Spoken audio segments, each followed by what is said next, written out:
आज मस्तपैकी पिठलं भाकरीचा बेत आहे.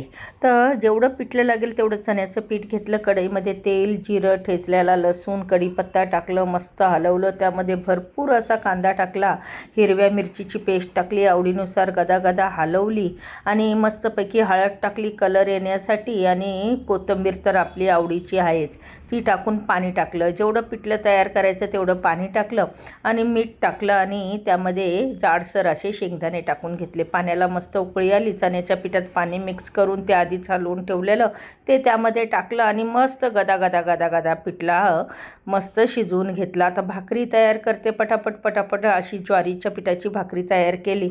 मस्त टमटमीत अशी भाकरी तयार झाली आणि मस्तपैकी पिठलं भाकरी खाण्याचा मस्त एन्जॉय केलं. तुम्ही पण करताय ना, पिठलं भाकरी खाऊन बघा, मस्त लागेल. त्याच्याबरोबर जर सोबतीला तुमच्या खरडा असेल मिरचीचा तर आहा हा,